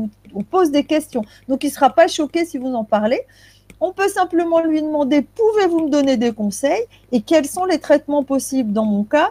Et surtout, si on voit qu'il n'a pas l'air d'embrayer, si je peux dire tellement là-dessus, ou qu'il n'a pas de temps, etc., lui dire « est-ce que vous pouvez me recommander quelqu'un ?» La plupart du temps, il a quelqu'un à vous recommander et donc vous allez vous trouver entre de bonnes mains parce qu'il a l'habitude d'adresser ses patients. Donc, j'ai mis une diapo tout seul. Le docteur Bellet vous l'a dit. Lana Macab vous le dit. Même Coloplast vous le dit. Vous n'êtes pas seul. Il y a d'autres personnes dans votre cas et il y a des personnes prêtes à vous aider, y compris des personnes qui sont passées par la même chose que vous. Alors, un de mes patients nous écoute et il m'a dit, Madame Solano, il faut absolument que vous disiez aux hommes que c'est pas parce qu'on a un cancer de la prostate qu'on a des problèmes d'érection. Il y a beaucoup d'hommes qui n'ont pas de cancer de la prostate et qui ont quand même des problèmes d'érection. Et donc, je vous ai mis les troubles de l'érection, absence totale d'érection, 67%. Oh non, c'est pas 67%, c'est soucis d'érection. Et vous voyez, en rose, c'est les troubles de l'érection totale. À 40 ans, il y a un petit pourcentage d'hommes, vous voyez, c'est 39% en tout, je ne sais pas combien ça fait, quelques pourcents, mais il y a déjà des hommes et a priori, ce n'est pas des cancers de la prostate. Donc, il y a beaucoup de raisons d'en avoir et il n'y a aucune raison qu'on ne s'occupe pas de ça. Maintenant, on parle de plus en plus, non pas de sexologie, mais de santé sexuelle. L'érection, ça fait partie de la santé, hein. Ce n'est pas un truc bizarre. Donc, je reprends ce que disait Monsieur Delors, tester de nouvelles pratiques, élargir les possibles. je veux vous dire que tout le monde en a besoin un jour ou l'autre parce que beaucoup d'hommes ont un problème d'érection. Ce matin, j'avais un patient en téléconsultation, 23 ans, qui avait des problèmes d'érection, donc il n'avait pas un cancer de la prostate. Hein. Il y a des femmes qui ont des problèmes de lubrification, de douleur à un moment, par exemple à la ménopause. Avec l'avancée en âge, on peut avoir des petites pannes, on peut prendre des médicaments, on peut avoir une maladie, il peut y avoir une grossesse qui rend difficile la sexualité. Donc, on a toujours besoin d'élargir les possibles. Et donc, j'ai mis une phrase que j'aime beaucoup d'un théologien protestant. C'est une prière, mais vous allez comprendre. C'est « Mon Dieu, donnez-moi la sérénité d'accepter les choses que je ne peux pas changer. » Il y a des choses, on ne peut pas les changer. La seule solution, c'est de les accepter le plus vite possible hein, pour faire ce qu'on peut avec ce qu'on a. Le courage de changer celle que je peux changer. C'est très important aussi parce que là, vous étiez, je crois, presque 200 inscrits, peut-être plus. Et je me dis, il y a des milliers d'hommes qui ont un cancer de la prostate. Il y en a qui se disent, oh, bah tant pis, je suis comme ça. C'est dommage de ne pas agir et de ne pas avoir l'énergie pour se dire, moi, j'ai envie de vivre ma vie au mieux. Et la sagesse de distinguer les premières des deuxièmes, c'est-à-dire quand on ne peut pas changer quelque chose, on ne peut pas s'acharner non plus. Il faut se dire, qu'est-ce que je peux faire comme je suis ? Par contre, quand on peut faire quelque chose, c'est vraiment dommage de ne pas le faire. Vous voyez, c'est une prière, mais ça s'adapte très bien à la prostate. Donc, pourquoi tester de nouvelles pratiques ? Eh bien, pour profiter de ce que la vie vous donne. Pour votre partenaire, pour votre peau qui a des sensations. Pour moi, c'est capital. Dans la sexualité, il y a une chose très importante, c'est le contact peau à peau. C'est une partie de la sexualité qui est essentielle, dont on a tous besoin d'être au contact avec quelqu'un, peau contre peau, même si on n'a pas de rapport sexuel. Et je me rappelle d'un homme qui me disait, moi, de toute façon, je ne peux plus rien faire. Et il n'avait pas un cancer, c'était une maladie rhumatismale grave qu'il avait. Et je lui dis, mais vous pouvez toujours prendre votre femme dans les bras et être tout nul l'un contre l'autre dans vos bras. Bien sûr, ce n'est pas un rapport sexuel, mais c'est déjà quelque chose qui fait énormément de bien. Vous avez toujours une zone sexuelle qui aime les caresses, parce qu'un pénis ou des bourses ou toute la zone sexuelle, même après un cancer de la prostate, eh bien, elle aime les caresses, les contacts, les câlins. On a toujours un cœur qui est capable d'aimer. Je trouve que c'est quand même important de le rappeler. Un cerveau capable de désirer, parce que le cancer de la prostate, ça n'atteint pas le cerveau. Et le cerveau, c'est le principal organe sexuel. Et un corps capable de jouir parce qu'on a encore des orgasmes. Même quand on a eu un cancer de la prostate, même quand on n'a aucune érection, on peut avoir des orgasmes par des stimulations au niveau sexuel. Alors surtout, vous m'arrêtez si je prends trop de temps. Alors, je voudrais dire aussi une chose. Il y a une phrase qui me tue, c'est les hommes qui me disent « je ne suis plus un homme » parce qu'il n'y a plus d'érection. Mais il n'y a pas longtemps, je me suis dit « mais est-ce que vous oseriez dire, est-ce que quand vous pensez à, je ne sais pas, à Winston Churchill, à, comment je veux dire, à Nelson Mandela, on dit ça, c'est des hommes, c'était quelqu'un, on ne se dit pas est-ce qu'ils avaient ou pas une bonne érection pour savoir si c'est un homme, ou à De Gaulle que tout le monde admire, ou à Martin Luther King, ou des gens comme ça, on ne se dit pas est-ce qu'ils avaient une bonne érection. Donc la qualité d'un homme, c'est certainement pas s'il a une bonne érection. D'ailleurs, j'ai trouvé un petit truc très marrant, papa, c'est quoi un homme ? Un homme, c'est celui qui s'occupe de sa famille, de sa maison, qui veille à leur sécurité et que personne ne manque de rien. Et son petit garçon dit « Papa, quand je serai grand, je vais être un homme comme maman. » C'est vous dire que, bon, les femmes, elles n'ont pas de pénis, elles ont quand même une sexualité. Donc, la sexualité, ce n'est pas que la pénétration. Et beaucoup d'hommes qui passent par l'épreuve du cancer de la prostate disent quand ils ont envie d'avancer et de se dire « je veux que ça se passe bien en couple », eh bien, c'est une rencontre et un rapprochement. Et donc, dans la sexualité, le rapport sexuel, ce n'est pas une prestation de service. Il y a trop d'hommes qui disent « il faut que j'ai une érection à 8 sur 10 au minimum, il faut que ça dure tant de secondes, que je fasse des préliminaires d'au moins 20 minutes, que ma partenaire ait au moins 1 à 3 orgasmes. » Eh bien non, ce n'est pas avec un chronomètre et des mesures qu'on voit si un rapport sexuel est réussi. Donc, il y a toujours le désir, les caresses, les baisers. Un amant, ça n'est pas un technicien à qui on met une note, mais c'est quelqu'un avec qui on est heureux de se trouver. Et on se dit, c'est chouette de partager des choses. Bon, donc, tester de nouvelles pratiques, un témoignage. Après mon cancer de la prostate, j'ai découvert une sexualité que je n'aurais jamais connue autrement. Parce que je n'aurais pas exploré d'autres possibles, comme disait tout à l'heure Dominique Delort. Donc, la technique, c'est une chose, la sensualité, ben, c'est tout autre chose. Et peut-être que c'est le moment, quand on est, disons que une épreuve, parce que c'est une épreuve, peut obliger à découvrir d'autres choses. Donc, je vous donne des témoignages de patients. Un homme qui me dit, j'ai l'impression d'avoir une sexualité plus féminine, plus sensuelle et de bien mieux comprendre ma partenaire maintenant. Une femme qui dit, il croyait être un bon amant parce qu'il avait de bonnes érections. C'était le pire que j'ai connu. Vous voyez, érection n'est pas égale à bon amant. Et une autre de mes patientes qui m'a dit un jour, le meilleur amant que j'ai eu était impuissant. Il n'avait jamais aucune érection et je n'ai jamais eu autant de plaisir qu'avec lui. Je me rappelle, c'était il y a quelques années, et je lui ai dit, quel dommage que je n'ai pas un magnétophone pour vous enregistrer. Quand je dis ça, je ne sais pas si les gens vont me croire. Donc, pourtant, c'est vrai.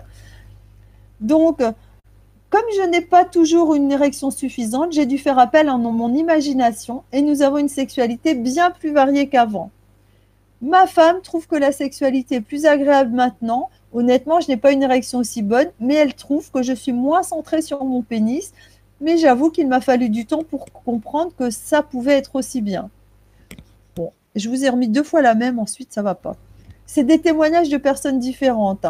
Donc, qu'est-ce qu'on peut faire après? Là, j'ai parlé après une prostatectomie, et forcément, c'est vrai, après un cancer de la prostate, même d'autres soins. On peut éprouver de l'excitation, du plaisir, même avec une érection incomplète. Obtenir un orgasme sans érection, avoir du liquide prééjaculatoire qui sort du pénis, même s'il n'y a plus d'éjaculation, et donner du plaisir à une femme, même sans érection. Mais on peut aussi s'occuper du pénis pendant la sexualité, parce qu'il aime toujours les caresses, il a des sensations, ses corpuscules de volupté sont intacts, c'est les capteurs de plaisir. Même sans érection, il peut provoquer des orgasmes. Bon, ça, je me répète un peu, j'ai l'impression, donc je continue.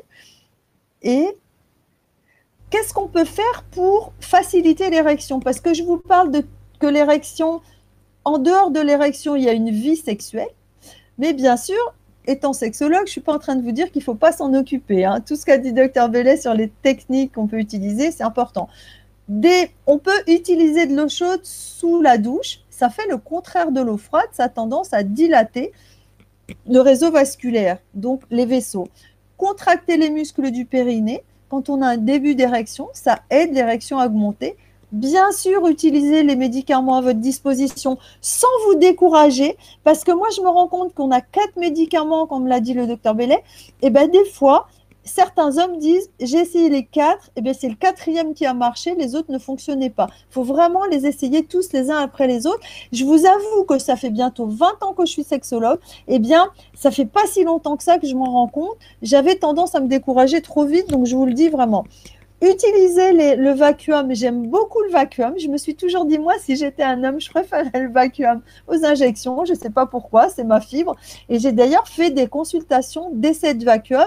Et je peux vous dire que parfois, on voit un homme qui essaye le vacuum et qui voit une érection au maximum et qui se dit, waouh, je peux quand même obtenir ça, c'est quand même génial. Donc, j'en profite pour vous dire que le vacuum, c'est super, mais il faut acheter des vacuums de qualité. Il faut au moins mettre 100 à 200 euros. Si vous achetez un vacuum à 50 euros, si vous pouvez autant le donner à Emmaüs ou à quelque chose comme ça ne marche pas. Et ça fait croire que ce n'est pas efficace. Je pense que c'est quelque chose d'important. Pensez à l'implant pénien. Moi, j'ai un collègue psychiatre qui me disait, sexologue aussi, quand un de mes patients a un implant pénien, vous savez ce qui se passe à chaque fois?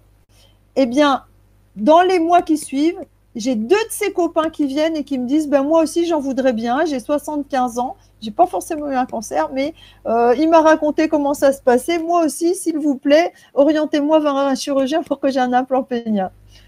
Voilà, donc j'ai à peu près dit tout ce que je voulais vous dire, même si j'aurais pu continuer des heures.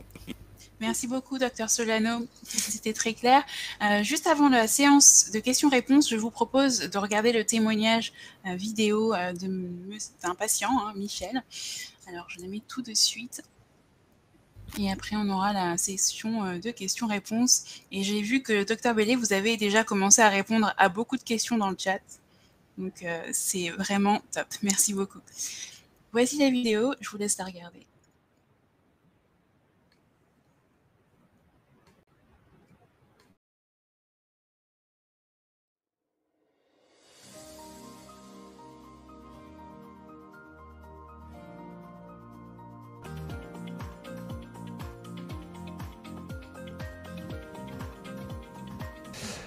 Donc j'ai eu un cancer de la prostate.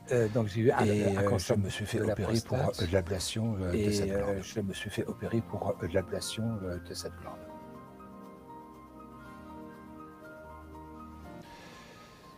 Mes craintes, c'est que ça fonctionne pas aussi bien. Mes craintes, c'est que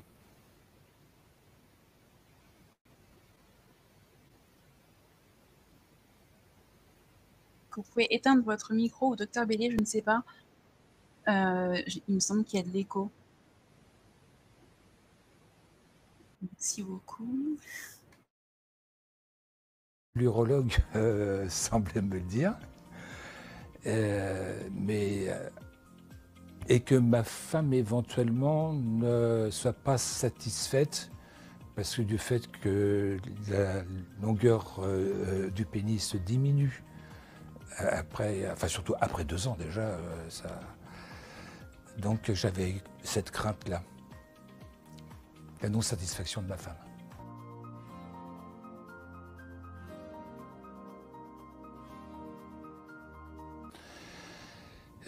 J'en ai discuté avec elle, bien sûr, parce que ça concerne le couple.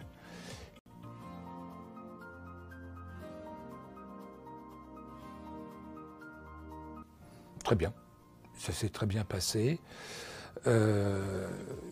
Quelques petites suites post-opératoires, mais dans le genre de douleur assez donc prononcée. Mais bon, ça reste très supportable. Eh bien, cette opération s'est déroulée sous anesthésie générale, sans problème. Je suis resté quelques jours à l'hôpital et je suis rentré chez moi. Simplement que je n'avais pas le droit de monter des escaliers pendant un certain temps. Voilà. Et puis ensuite, de retirer les fils par une infirmière à domicile. Donc une opération tout à fait normale.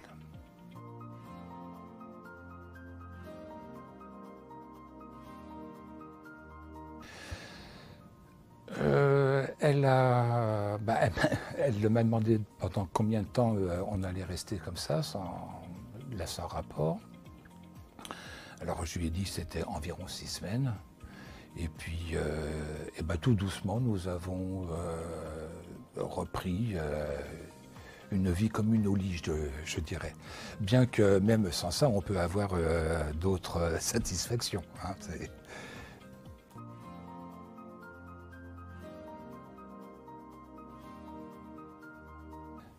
Alors d'abord, je supporte très bien l'implant. Il n'y a aucun souci de ce côté-là. En termes de plaisir, c'est pas comme avant, forcément, parce que d'abord j'ai plus des glandes séminales, il n'y a plus, enfin bon, mais c'est mieux que rien. Voilà. Et donc ma femme, elle n'a aucun problème, elle est satisfaite, presque comme avant.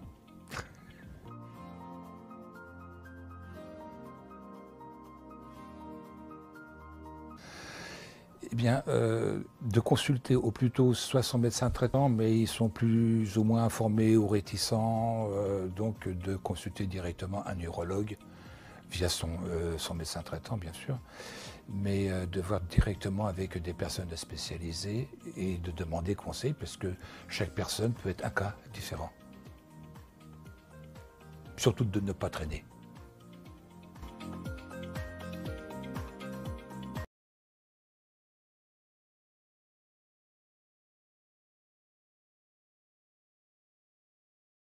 Maintenant, je vous propose de faire un petit temps d'échange de questions-réponses. Alors, on en a reçu beaucoup. Docteur Bellé, vous avez répondu déjà à une partie. Je vous propose de vous en poser quelques-unes au fur et à mesure, et puis l'un d'entre vous répond. Hein. La première question, les malades qui ont été opérés par robot avec la pose d'un sphincter artificiel ont-ils une chance de pouvoir retrouver un jour une érection? Ça, c'est une question pour moi. Hein. Oui, je pense. Alors, la pose d'un sphincter artificiel, ça n'empêche pas de récupérer les érections. Donc, de ce côté-là, pas d'inquiétude. En général, on récupère la continence avant de récupérer les érections, simplement parce que la continence est liée à de la réparation musculaire et les problèmes d'érection nécessitent, pour s'en débarrasser, nécessitent une réparation nerveuse qui prend un peu plus de temps. Néanmoins, je pense que on a tous compris, le robot, en fait, c'est un appareil qui permet de faire une opération qui est un des traitements du cancer de prostate, mais le robot ne suffit pas. Le robot, pour permettre de récupérer de bonnes érections, mieux que la chirurgie standard, ça nécessite quand même que la tumeur soit dans la prostate et qu'on puisse faire une hyperpréservation des nerfs et qu'elle ait pu être pratiquée ce jour-là à ce patient en prenant en compte ses spécificités anatomiques. Voilà. Mais l'évolution des traitements se fait vers une amélioration des résultats grâce à l'usage du robot, grâce à sa démocratisation et grâce à l'augmentation du volume de nombre de cas que vont pouvoir faire certains chirurgiens. Et en ce sens, je suis un fervent défenseur de la chirurgie du cancer de prostate limitée à un certain nombre d'opérateurs. Et j'espère que dans l'avenir, on verra de moins en moins de chirurgiens qui font cette opération de temps en temps, et plutôt des urologues qui vont devenir des prostatectomiseurs. Il faut pas le voir comme quelque chose de limitant.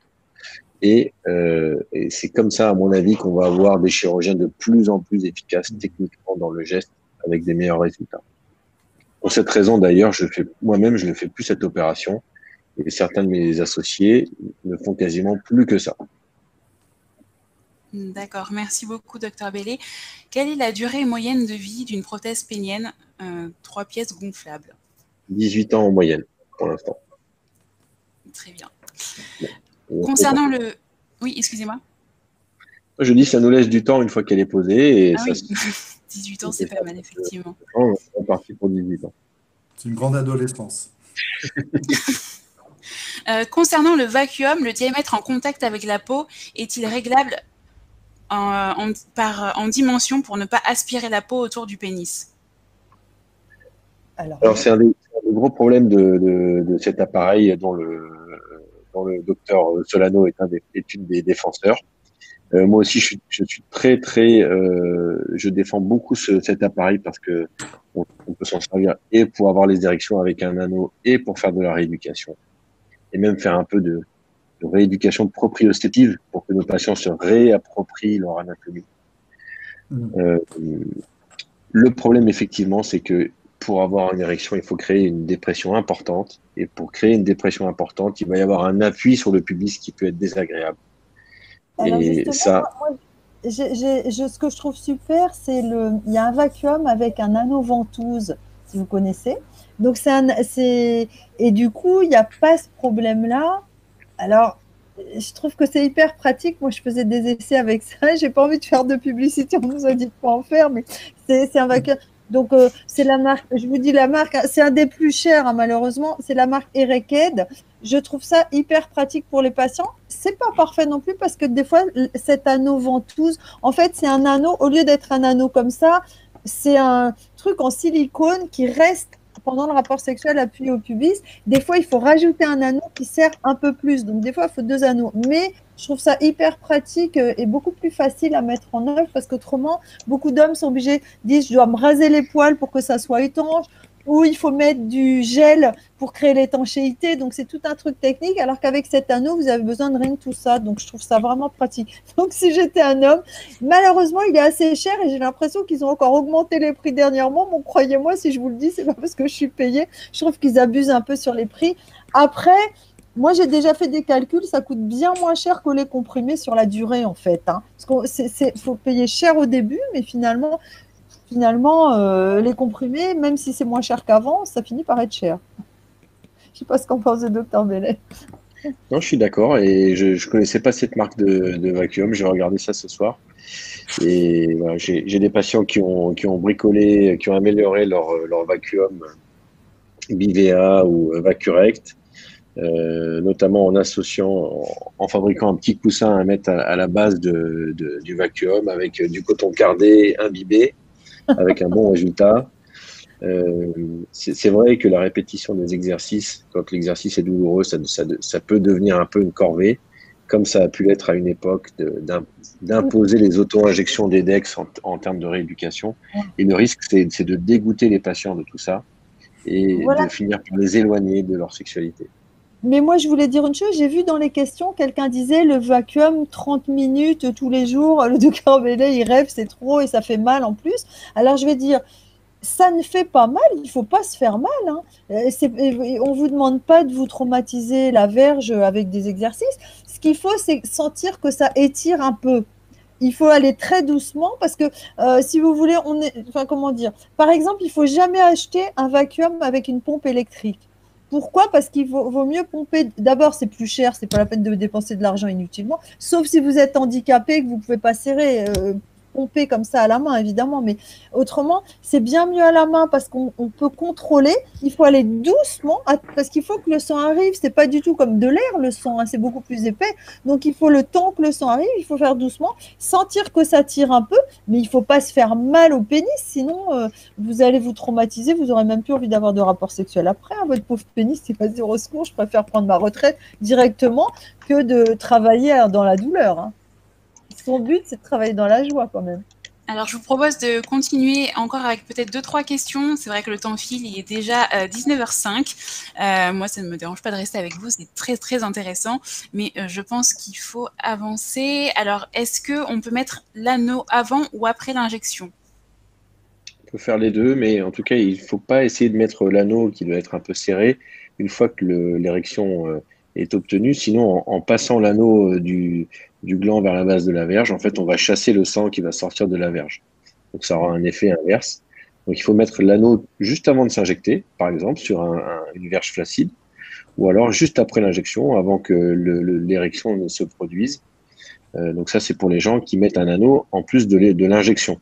Les gens qui ont ce qu'on appelle une fuite veineuse, qu'ils vont traiter, se provoquer l'érection artérielle et mettre un anneau. Ouais. Moi, j'ai aussi des patients qui utilisent le vacuum avant de faire une injection, mais ils ne mettent pas d'anneau parce que ça gonfle un petit peu le pénis et ça ne se dégonfle pas instantanément. Donc, c'est plus facile de faire l'injection après, éventuellement. Moi, je voulais juste dire, hein, il y a la notion de désir quand même avant, parce que l'injection, c'est pas une absolue nécessité. Il faut quand même, parfois, ça peut débander avec une injection, pas plus bander si on n'a pas le désir. Est-ce que vous confirmez, messieurs? Oui, je suis d'accord. Là, voilà, donc, non, je ne sais pas. Oui, c'est sûr. Alors, très très bien.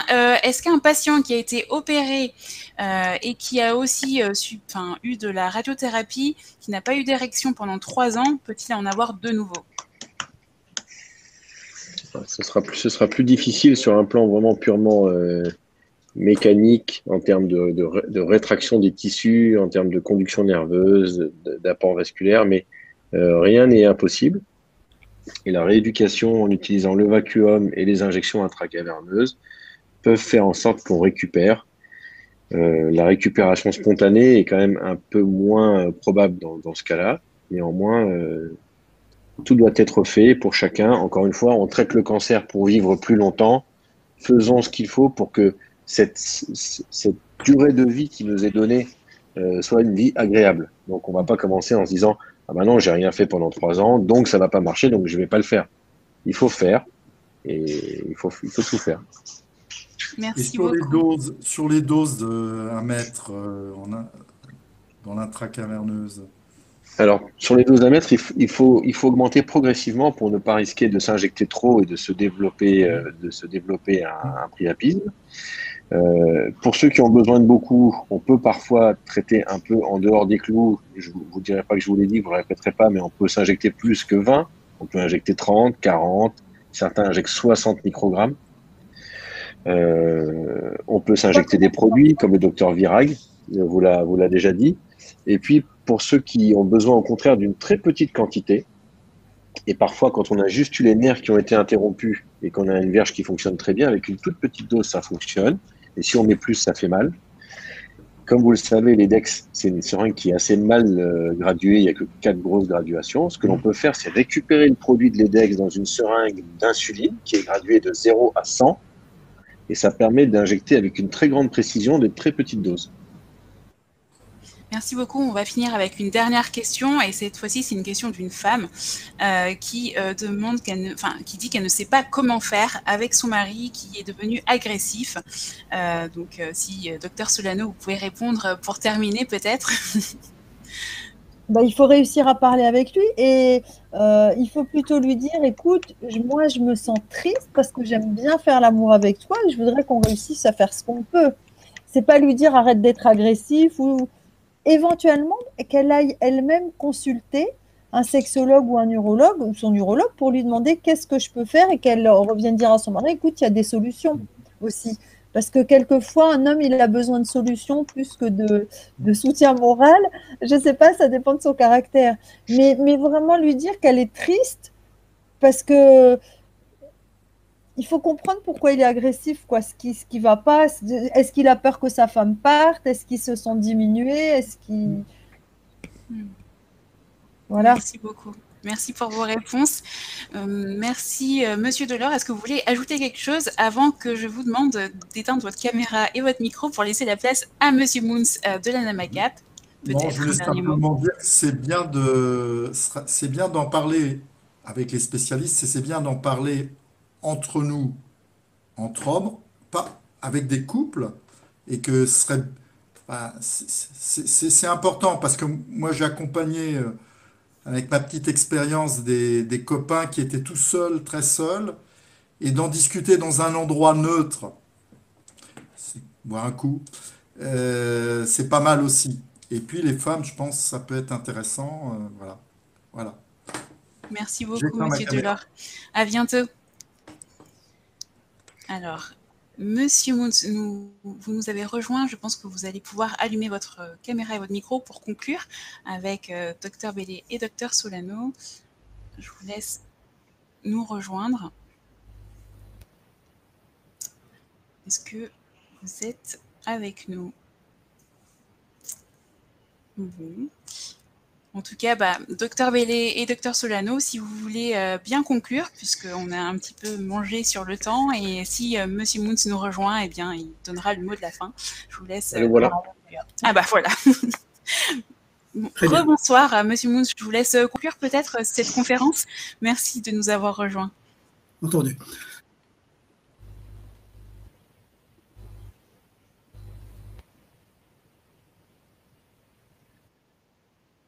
Vous pouvez rallumer votre micro en recliquant sur le petit micro, s'il vous plaît. On vous entendez bien en arrivant. Ah, parfait. Voilà. C'est bon, là ? Oui, merci beaucoup. Oui, je disais qu'en guise de conclusion, je veux vous apporter quelques remarques tirées de notre expérience d'association de patients qui dure quand même depuis une vingtaine d'années, avec des milliers de patients qui nous permettent de réunir des centaines de patients sur ce thème-là, qui nous ont permis de faire des essais cliniques suivis par le professeur Doupi de Montpellier. Nous avons des groupes de travail sur ce thème-là. Alors, en conclusion, l'importance de communiquer avec sa partenaire, eh bien, Monsieur Delors, vous avez tout à fait raison. Cependant, peu de médecins, traitants ou spécialistes vont vous aider à faire ce lien. Essayez de communiquer avec les soignants, très bien. Cependant, vous avez beaucoup de soignants, même des spécialistes, qui ne souhaitent pas aborder ce sujet. Enfin, il y a même des patients qui ne veulent pas l'aborder puisque la priorité pour eux, c'est leur finitude, et puis ensuite, les problèmes délétères sont des problèmes accessoires.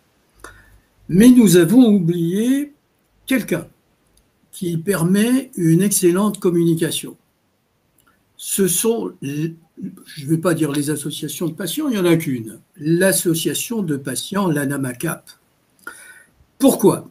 Parce que, je ne veux pas faire de pub inconsidérée, n'ayez pas peur, mais j'ai quand même remarqué que, et M. Delors en a parlé un petit peu à la fin de son intervention, entre les patients se crée une complicité, une camaraderie que même avec leurs soignants, et parfois même avec leurs partenaires, ils n'arrivent pas à voir. Figurez-vous, mesdames, messieurs, que nous avons même eu au sein de notre association des petits groupes de travail qui faisaient des expérimentations eux-mêmes, des essais eux-mêmes et se partageaient des retours d'expérience, des astuces, des informations. Seule une association de patients, et même mieux, un petit groupe de patients un petit peu versés dans cette technique, permet d'échanger. Je suis encore là? Ah ben voilà, oui. Il m'appartient également maintenant de remercier évidemment les intervenants, Dr Bellet, que nous connaissons, vous devenez le successeur de Virac, quoi, hein, c'est un peu ça. Madame la docteuresse Solano, eh bien, je vous remercie infiniment. Je suis très touché par l'intervention un peu psycho quelque chose que vous avez faite, et nous retenons vos coordonnées. Je pense qu'avec le docteur Bellet, vous allez bientôt intervenir également. Je vais en parler quelques minutes. Et bien entendu, monsieur Delors. Monsieur Delors, merci beaucoup. Vous avez osé sauter le pas. Au nom de tous nos camarades, je vous remercie. Mes remerciements vont également à Epivisio. Bon, ce n'est pas la première fois qu'ils nous accompagnent, ce n'est certainement pas la dernière. Et Inès de Coloplast, qu'on ne voit pas, doit être félicitée pour son aide dynamique, ses échanges et sa communication. Alors, pour terminer, je vous informe que l'ANAMACAP organisera des webconférences, puisque grâce, paradoxalement, à la Covid, nous organisons ces webconférences, et je vais vous donner le futur de ces webconférences qui pourront traiter nombre de sujets, mais ces sujets seront et la prévention nutrition, le dépistage qui est mon cheval de bataille, la stratégie à partir du diagnostic. Alors, le problème essentiel à partir d'un traitement, d'un premier traitement qui est la peur et la prise en charge de la récidive, les hormonothérapies première, deuxième, voire troisième génération, et enfin les innovations. Et là, nous avons, nous, une structure dédiée à ces innovations, et notamment le PSMA, temps diagnostic thérapeutique, le séquençage avec les anomalies BRCA1 et 2. Voilà, tout ceci, nous allons le monter tant que cette pandémie durera, sinon nous passerons au présentiel. Et encore une fois, je remercie tous les intervenants et tous ceux qui ont participé à cette très belle conférence. Au plaisir de vous revoir.